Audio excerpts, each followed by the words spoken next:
Nelson Mandela. Nelson Mandela का जन्म बासा नदी के किनारे ट्रांस्की के मवेजो गांव में 18 जुलाई 1918 को हुआ था। उनके पिता ने उन्हें नाम दिया रोहिल्ला, यानी पेड़ की डालियों को तोड़ने वाला या फिर प्यारा शैतान बच्चा। पिता गेडला हेनरी गांव के प्रधान थे। उनका परिवार परंपरा से ही गांव का प्रधान परिवार था। 18वीं शताब्दी में यह इस क्षेत्र का प्रमुख शासक परिवार रहा था, जब तक कि यूरोप ने इस क्षेत्र पर अधिकार नहीं किया था। नेल्सन अपनी पिता की तीसरी पत्नी नेक्यूफी नस्केनी की पहली संतान थे। कुल मिलाकर वह 13 भाइयों में तीसरे थे। नेल्सन की मां एक मेथडिस्ट थी। 12 साल की उम्र में ही नेल्सन के सिर से पिता का साया उठ गया। नेल्सन ने क्लार्कबेरी मिशनरी स्कूल से अपनी प्रारंभिक शिक्षा की शुरुआत की। हेल टाउन से अपनी स्नातक शिक्षा पूरी की। हेल टाउन अश्वेतों के लिए बनाया गया एक विशेष कॉलेज था। यहीं पर उनकी मुलाकात ऑलिवर टॉम्बो से हुई, जो जीवन भर के लिए उनके दोस्त और सहयोगी रहे। 1940 तक नेल्सन मंडेला और ऑलिवर टॉम्बो ने कॉलेज कैंपस में अपने राजनीतिक विचारों और क्रियाकलापों से लोकप्रियता पा ली थी। कॉलेज प्रशासन को जब इस बात का पता लगा तो दोनों को कॉलेज से निकाल दिया गया और परिसर में उनके प्रवेश पर प्रतिबंध लगा दिया गया। कॉलेज से निकाले जाने के बाद मंडेला माता पिता के पास ट्रांस्की लौट आए। मंडेला को क्रांति की राह पर देखकर परिवार परेशान था और चाहता था कि वो हमेशा के लिए घर लौट आए। जल्दी ही एक लड़की पसंद की गई जिससे नेल्सन को पारिवारिक जिम्मेदारियों में बांध दिया जाए। आखिर में उन्होंने अपने निजी जीवन को दरकिनार करने का फैसला किया और घर से भागकर जोहान्सबर्ग आ गए। नेल्सन ने एक सोने की खदान में चौकीदारी की नौकरी करना शुरू कर दिया। जोहान्सबर्ग की एक बस्ती अलेक्जेंड्रा उनका ठिकाना थी। बाद में नेल्सन ने एक कानूनी फर्म में लिपिक की नौकरी कर ली। जोहान्सबर्ग में उनकी मुलाकात वाल्टर सिसुल और वाल्टर एल्बर्टाइन से हुई। नेल्सन के राजनीतिक जीवन के इन दो हस्तियों ने बहुत प्रभावित किया। जल्दी ही उन्होंने टॉम्बो, सिसुल और अपने कुछ साथियों के साथ मिलकर African national Congress youth league का निर्माण किया। 1947 में मंडेला इस संस्था के सचिव चुन लिए गए। साथ ही उन्हें ट्रांसवाल एएनसी का अधिकारी भी नियुक्त किया गया। 1951 में बने यूथ कांग्रेस का अध्यक्ष। इसी बीच अफ्रीकन नेशनल कांग्रेस को चुनावों में करारी पराजय का सामना करना पड़ा। कांग्रेस के अध्यक्ष को पद से हटाकर किसी नए अध्यक्ष को लाने की मांग जोर पकड़ने लगी। यूथ कांग्रेस के विचारों को अपनाकर मुख्य पार्टी को आगे बढ़ाने का विचार रखा गया। वाल्टर सिसुल ने एक कार्य योजना का निर्माण किया जो अफ्रीकन नेशनल कांग्रेस के द्वारा स्वीकार कर लिया गया। 1951 में नेल्सन को यूथ कांग्रेस का अध्यक्ष चुन लिया गया। नेल्सन ने अपने लोगों को कानूनी लड़ाई लड़ने के लिए 1952 में एक कानूनी फर्म की स्थापना की। सरकार को नेल्सन की बढ़ती हुई लोकप्रियता पसंद नहीं आई थी और उन पर प्रतिबंध लगा दिया गया। उनको वर्ग भेद के आरोप में जोहान्सबर्ग के बाहर भेज दिया गया और उन पर किसी तरह की बैठक में भाग लेने पर रोक लगा दी गई। अफ्रीकन नेशनल कांग्रेस का भविष्य ही दांव पर लग गया था। सरकार के दमन चक्र से बचने के लिए नेल्सन और ऑलिवर टॉम ने एक एम प्लान बनाया। यहाँ पर एम का मतलब मंडेला से था। फैसला लिया गया कि कांग्रेस को 2 टुकड़ों में तोड़कर काम किया जाए और जरूरत पड़े तो भूमिगत रहकर भी काम किया जाएगा। प्रतिबंध के बावजूद नेल्सन भागकर क्लिप टाउन पहुंच गए और कांग्रेस के जलसों में भाग लेने लगे। लोगों की भीड़ की आड़ में बसते हुए उन्होंने उन तमाम संगठनों के साथ काम किया जो अश्वेतों की स्वतंत्रता के लिए संघर्ष कर रहे थे। आंदोलन और नेल्सन जीवन संगनी बन गए थे। एएनसी ने स्वतंत्रता का चार्टर स्वीकार किया और इस कदम ने सरकार का संयम तोड़ दिया। पूरे देश में गिरफ्तारियों का दौर शुरू हो गया। एएनसी के अध्यक्ष और नेल्सन के साथ पूरे देश में रंग भेद का आंदोलन समर्थन करने वाले 156 नेताओं को गिरफ्तार कर लिया गया। आंदोलन नेतृत्व विहीन हो गया। नेल्सन और साथियों पर देश के खिलाफ युद्ध छेड़ने और देशद्रोह करने का आरोप लगाया गया। इस अपराध की सजा मृत्युदंड थी। इन सभी नेताओं के खिलाफ मुकदमा चलाया गया और 1961 में नेल्सन और 29 साथियों को निर्दोष घोषित करते हुए रिहा कर दिया गया। सरकार के द्वारा चलाया गया दमन चक्र अफ्रीकन नेशनल कांग्रेस और नेल्सन का जनाधार बढ़ा रहा था। रंगभेद सरकार आंदोलन को तोड़ने के लिए हर संभव प्रयास कर रही थी। इस बीच कुछ ऐसे कानून पास किए गए जो अश्वेतों को नागवार थे। नेल्सन ने इन कानूनों का विरोध करने के लिए प्रदर्शन किया। इसी तरह के एक प्रदर्शन में दक्षिण अफ्रीकी पुलिस ने शार्पविले शहर में प्रदर्शनकारियों पर गोलियों की बौछार कर दी। 180 लोग मारे गए और 69 लोग घायल हुए। इस तरह की घटनाओं और सरकार द्वारा चलाए जा रहे क्रूर दमन चक्र ने नेल्सन का अहिंसा पर से विश्वास उठा दिया। दक्षिण अफ्रीका की जमीन अत्याचारों के रंग से सुर्ख लाल हो चुकी थी। एएनसी और दूसरे प्रमुख दल ने हथियारबंद लड़ाई लड़ने का फैसला किया।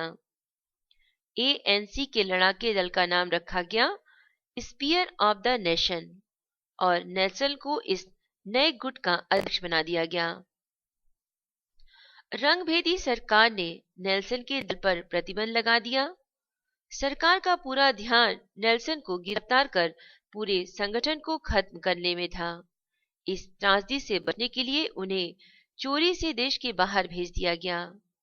देश के बाहर आते ही उन्होंने सबसे पहले अदीस अबाब में बेहतर जीवन के अपने आधारभूत अधिकार की मांग की। वहां से निकलकर वे अल्जीरिया चले गए और लड़ने की गुरिल्ला तकनीक का प्रशिक्षण लिया। इसके बाद उन्होंने लंदन की राह पकड़ी, जहां ओलिवर टाम्बो एक बार फिर उनके साथ आ मिले। लंदन में विपक्षी दलों के साथ उन्होंने मुलाकात की और अपनी बात को पूरी दुनिया के सामने समझाने की कोशिश की। इसके बाद वे एक बार फिर दक्षिण अफ्रीका पहुंचे। वहां की सरकार उनके स्वागत के लिए एकदम तैयार थी और पहुंचते ही उन्हें गिरफ्तार कर लिया गया। नेल्सन को पूरे 5 साल की सजा सुनाई गई। आरोप लगा कि वे अवैधानिक तरीके से देश से बाहर गए। सरकार अभी भी उन्हें किसी क्रांति का नेता मानने को तैयार नहीं थी। इसी बीच जोहान्सबर्ग के लिली सलीफ में सरकार ने छापा मारकर एमके मुख्यालय को तहस नहस कर दिया।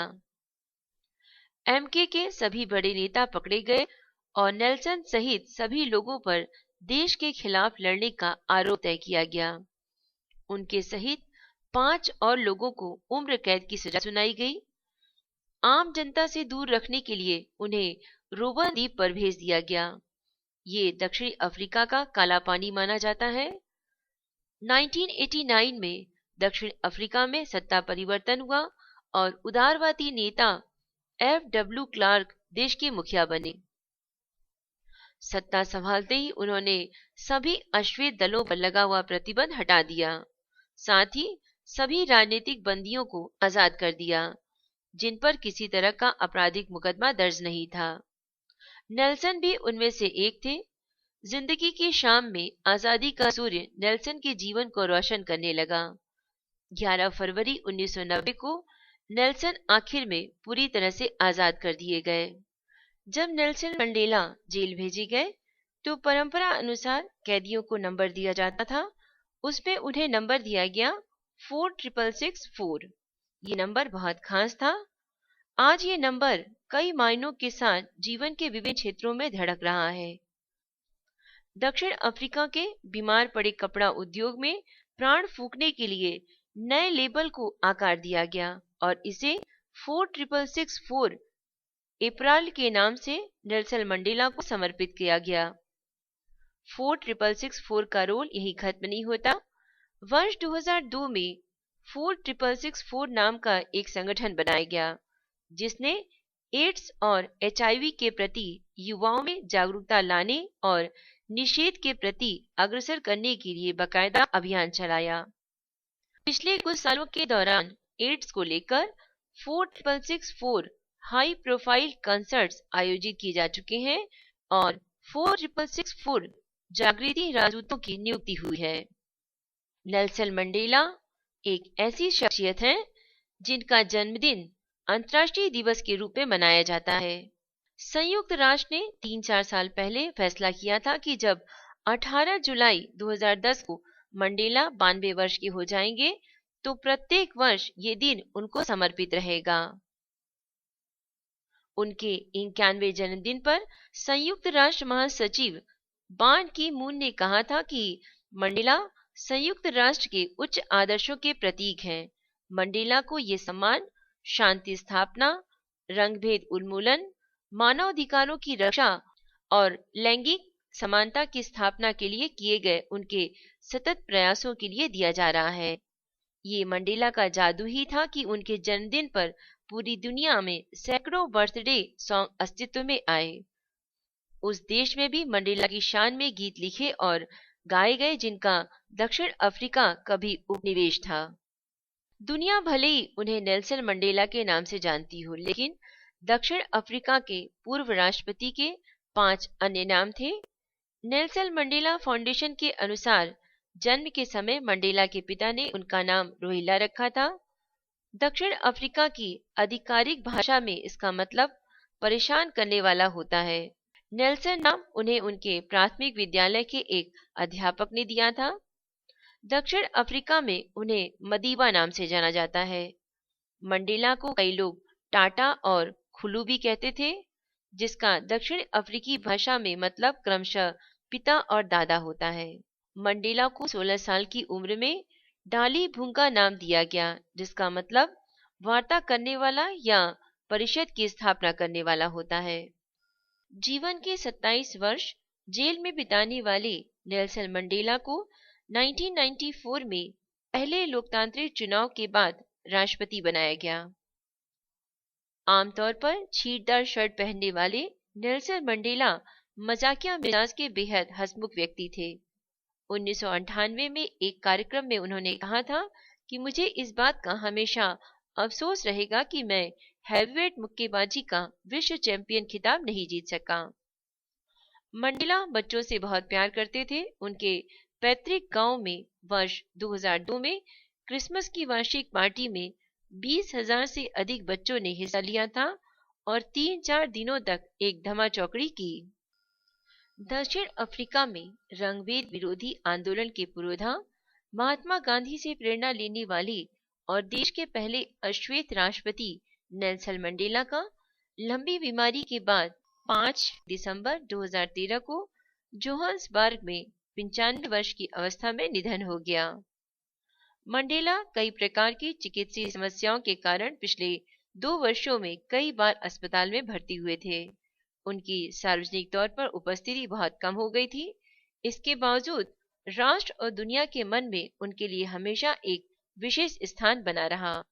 अब्राहम लिंकन और मार्टिन लूथर किंग जैसे प्रसिद्ध मानवाधिकार पुरोधा और अक्सर दक्षिण अफ्रीका के गांधी कहे जाने वाले मंडेला को दुनिया भर के नेताओं ने श्रेष्ठ व्यक्तित्व और महापुरुष बताया।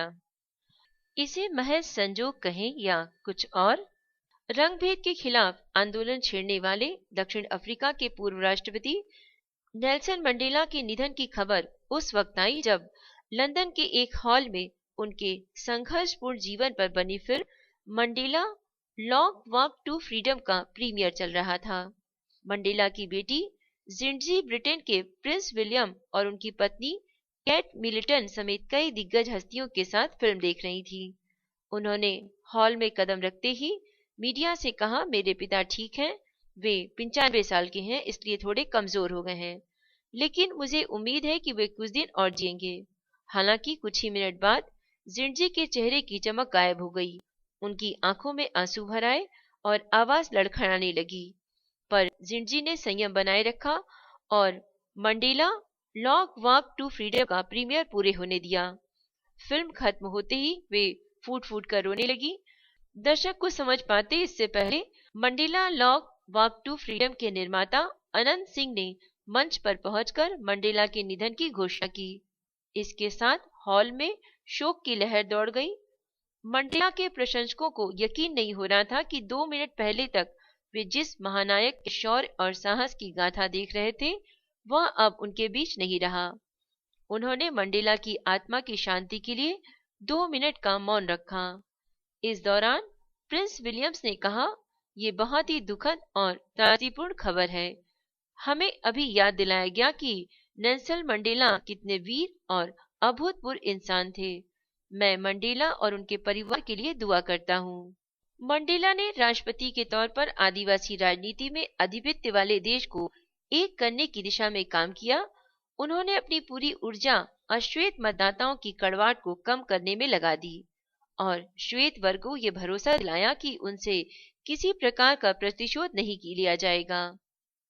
दक्षिण अफ्रीका में 10 दिन की शोक की घोषणा की गई, जबकि भारत और अमेरिका ने मंडेला के सम्मान स्वरूप अपने देश के झंडे को आधे झुका देने की घोषणा की।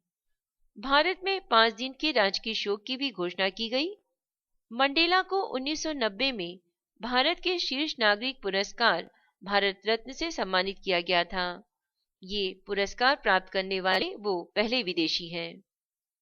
दक्षिण अफ्रीका के राष्ट्रपति जैकब जुमा ने टेलीविजन पर राष्ट्र को संबोधित करते हुए कहा था, हमारे लोकतांत्रिक देश के संस्थापक राष्ट्रपति हमारे प्यारे नेल्सन मंडेला नहीं रहे।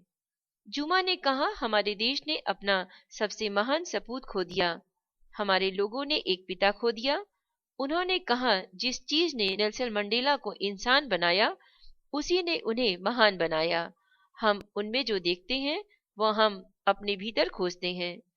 जुमा ने घोषणा की कि मंडेला का अंतिम संस्कार राजकीय सम्मान के साथ किया जाएगा। अंतिम संस्कार होने तक राष्ट्र के सभी झंडे झुके रहेंगे।